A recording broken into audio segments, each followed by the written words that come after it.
en Pauta de Análisis de la 100.5. 8:10 de la mañana y en este 2026, estamos recién a 6 de marzo, pareciera que lleváramos mucho, casi un año entero, pero no, estamos recién entrando al tercer mes del 2026 y también se entregó un informe. El informe del 2026 del Observatorio de Derechos de la Defensoría de la Niñez mostró algo que debería no solo preocuparnos, sino que hacernos cuestionar cómo funcionamos como sociedad. Aumentó en un 10% los homicidios de menores en el año pasado, entre el 2025, si uno lo compara con el 2024, y estamos hablando de 387 víctimas entre casos consumados, frustrados y tentados. Este estudio subraya que el 50% de estos homicidios ocurre en contextos de violencia intrafamiliar y que un 52,5% de las víctimas formaba parte de programas de protección estatal. De eso estamos hablando, de menores de edad víctimas de homicidio, que ha aumentado en nuestro país. Y de eso, Connie, queremos conversar esta mañana con nuestro entrevistado, defensor de la niñez, Anuar Quisille, que lo tenemos en la línea telefónica. Anuar, ¿qué tal? Muy buenos días, gracias por estar con nosotros hoy día en Pauta de Análisis. Hola Connie, hola Claudia, muy buenos días, muchas gracias por la invitación a conversar. Muchas gracias a usted. A ver, cuando hablamos de homicidios, recién estábamos con el ministro de Seguridad, ¿no es cierto?, que hablaba cómo habían bajado los homicidios y lo mostramos, ¿no es cierto?, en una perspectiva de tres años. Bueno, aquí tenemos la contratapa. Aquí estamos hablando, ¿no es cierto?, de que la situación hubo un aumento de homicidios de niños y niñas que aumentó en un 10% en comparación con el 2024. ¿Por qué? ¿Qué pasó? ¿Qué es lo que no estamos viendo? Bien, lo primero que quiero señalar a propósito de la publicación del informe de política de la Defensoría de la Niñez, que evidentemente tiene un corte hasta junio del año 2025, es que miramos con buenos ojos la publicación ayer del informe de homicidios del Ministerio de Seguridad, porque efectivamente refleja, y es una situación que tenemos que ir reportando, una baja de los homicidios de niños, niñas y adolescentes y una baja de los homicidios de niños muertos por armas de fuego, lo que es un tema que ha sido prioritario para el trabajo de la Defensoría de la Niñez. Yo creo que eso no es casual, sino que tiene que ver en parte en el caso de niñas y adolescencia por los esfuerzos que ha desplegado la Defensoría de la Niñez, por los esfuerzos que ha desplegado el Ministerio de Seguridad y la Subsecretaría de la Niñez. Dicho eso, ¿verdad?, donde reconocemos este trabajo importante y las fuerzas de tarea que el gobierno ha llamado, entre otras cosas, por justamente instancias a las cuales ha llamado la Defensoría de la Niñez, seguimos estando bajo una situación que es preocupante y que no tiene que ver solamente con los homicidios, sino que tiene que ver con las niños, niñas y adolescentes, ¿verdad?, que han sido víctimas de vulneraciones de derechos en su contra, entre ellas los homicidios. Es decir, se reconoce y se valora positivamente. Nosotros habíamos reportado el aumento de homicidios el año de 2024 a 2025, pero ahora de 2025 a 2026 el Estado, la cifra oficial, nos demuestran una disminución que es buena, pero el punto tiene que ver con que igualmente estamos frente a una sociedad que es violenta con niños, niñas y adolescentes. En este informe nosotros desde la Defensoría analizamos las estadísticas de Carabineros de Chile, ¿verdad?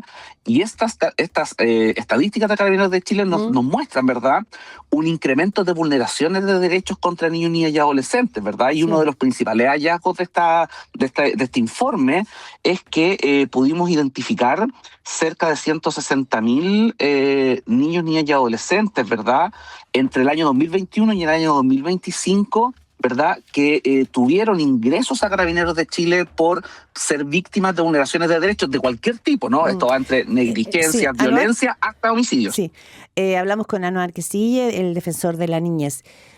Podemos mirar esta realidad en cifras, que son alarmantes y deberían, ¿no es cierto?, afectarnos también como sociedad. Pero miremosla también en torno no a cifras, sino a realidades cuando tenemos la información de que la violencia por arma de fuego ha tenido un aumento significativo en nuestro país. Cuando sabemos que hay un porcentaje, casi un 50% de niños asesinados el año pasado en un contexto de violencia doméstica e intrafamiliar. Cuando sabemos que finalmente el Estado de Chile no logra todavía darle certeza y mantiene, ¿no es cierto?, cuando hay niños, niñas, adolescentes bajo el cuidado del Estado, se mantiene la vulnerabilidad. primero, ¿hay algún mea culpa? Usted, como defensor de la niñez, mira esto y dice, no, esto se nos fue de las manos, no hemos logrado el Estado de Chile cautelar, cuidar, proteger, darle un manto de protección a estos niños, niñas, adolescentes. Seguimos, se puede haber mejorado quizá un poco, pero seguimos en una situación que todavía es de máxima vulnerabilidad.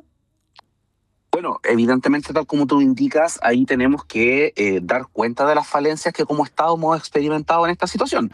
Yo creo que así como la Defensoría de la Niñez tiene el rol de ir supervisando la forma en que el Estado hace el trabajo, también tenemos que ver las imposibilidades que hemos tenido para poder enfocar políticas públicas que de una u otra forma puedan o contribuyan a prevenir estas situaciones. Tú bien lo decías, ¿no? Acá tenemos un tema donde, pese a que tenemos una disminución de los homicidios, lo que es muy valorable, seguimos enfrentando una situación donde vemos que niños, niñas y adolescentes siguen falleciendo o siguen siendo víctimas de delincuencia en sus barrios, y es ahí donde probablemente hemos fallado como sociedad y en general respecto de cómo abordar este tema, porque si lo enfrentamos solamente desde la persecución, que es lo que seguramente más impacto tiene en términos mediáticos, ¿verdad? La presentación de la acción judicial cuando ocurre una muerte o la sanción a los responsables de delitos graves contra niños, niñas y adolescentes,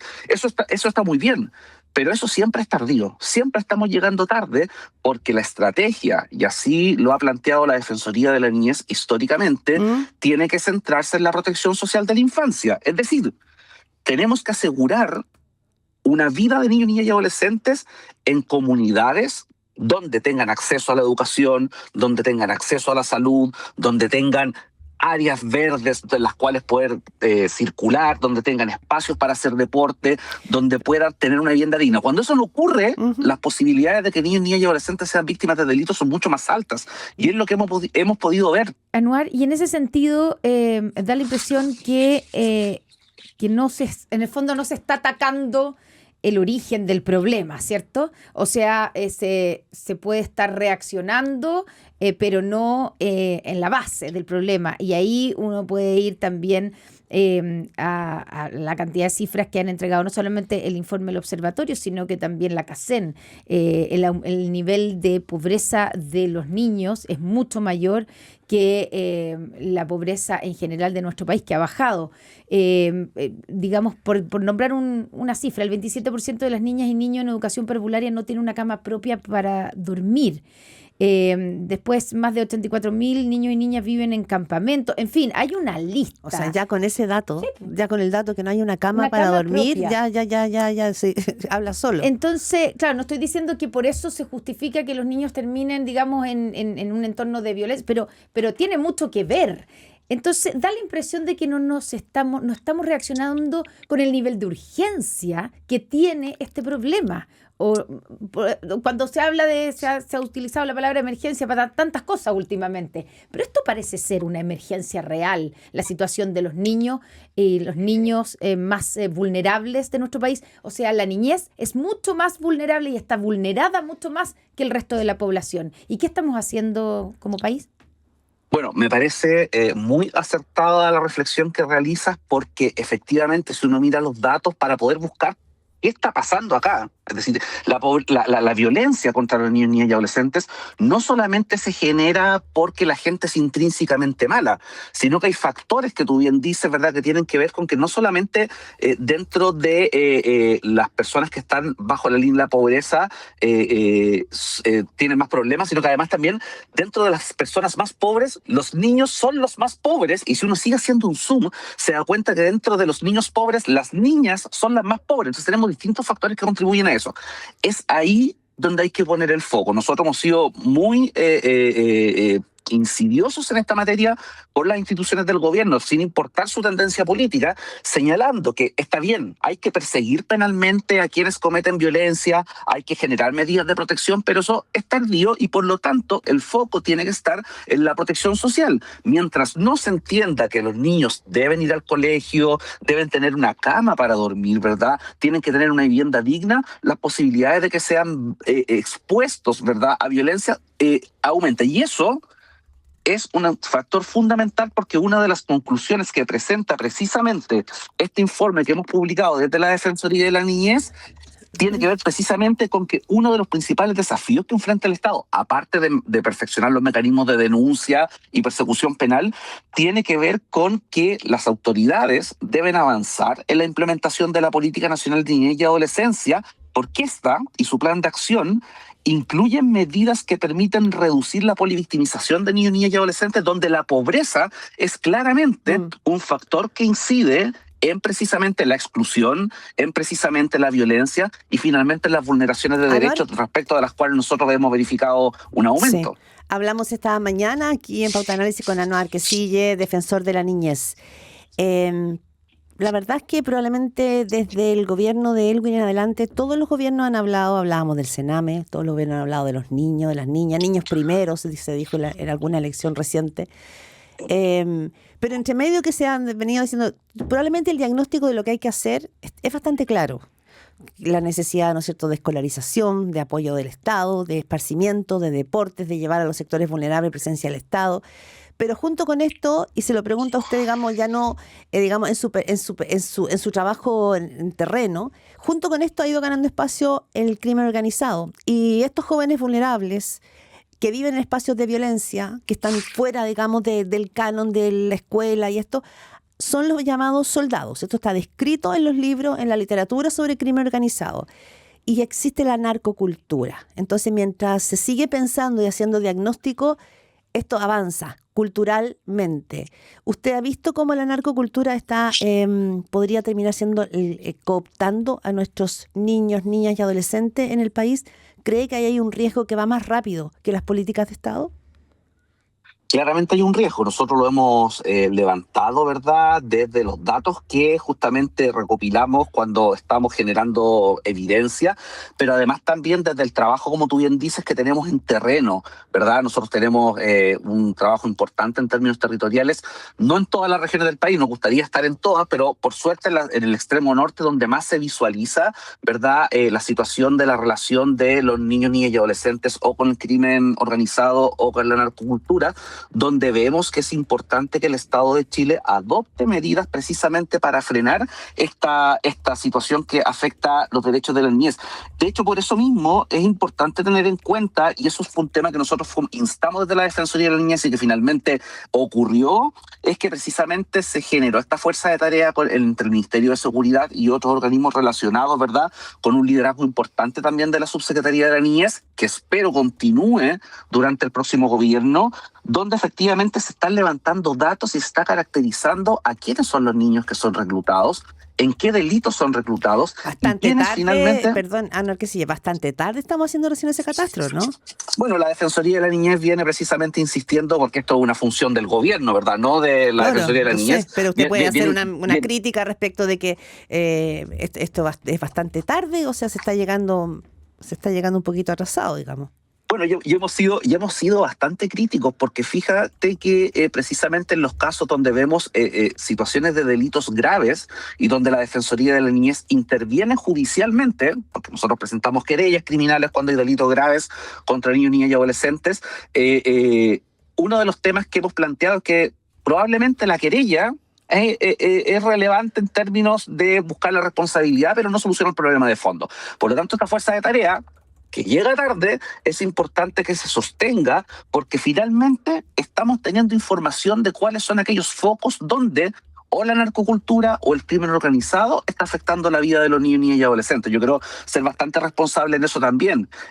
La Política Nacional de Seguridad debe incluir un factor de niñez, estas fuerzas de tareas deben continuar y finalmente debemos adoptar medidas para que precisamente estas cifras de homicidios contra niños, niñas y adolescentes, que vimos que bajaron ahora hace poco, conforme el informe que se presenta por los organismos del Estado, se sostenga y disminuya. Y esa es parte del rol que tenemos de la Defensoría, de seguir sosteniendo estas políticas públicas que son positivas, pero que en definitiva deben contribuir a que se solucione el problema de fondo, que, como ustedes bien dicen, es muy complejo.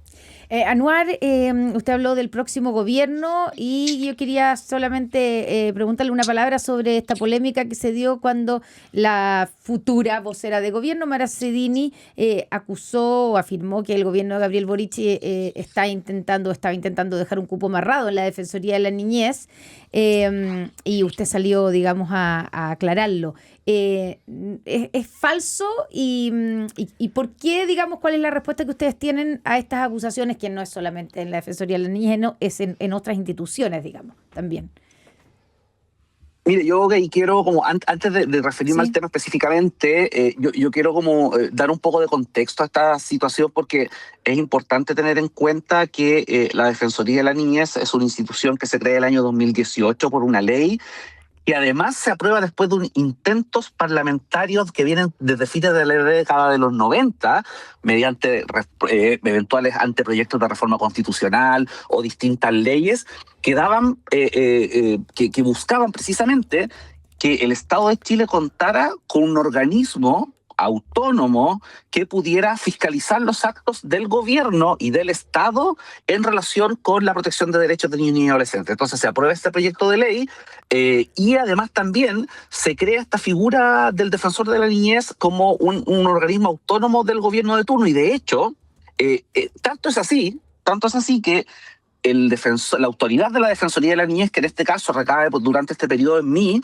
es una autoridad que está designada por el Senado por un quórum que es el mismo quórum por el cual se designa al Contralor General de la República, al Fiscal Nacional y a los ministros de la Corte Suprema, ¿verdad? Que son el 2/3 de los senadores. Yo fui designado por 31 votos a favor. Claro, sin, o sea, no hay ninguna posibilidad contra... de que, aunque quisiera el gobierno dejar amarrado algún puesto, no tiene las facultades para hacerlo en el caso de la Defensoría de la Niñez. Sí, eso es lo que usted está diciendo. Exacto, y eso es importante tenerlo en cuenta, porque además también es tan autónoma la Defensoría de la Niñez que incluso los otros puestos son propuestos por el Ejecutivo o a la Suprema o a la Cámara, al Senado, y en este caso la propuesta de mi nombre nadie la puso en la discusión.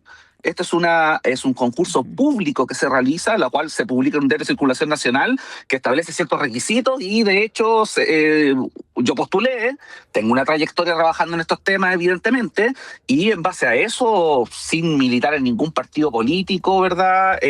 Fui finalmente designado por un tema técnico más que político, ¿no? Con votos de la derecha y de la izquierda y también de independientes.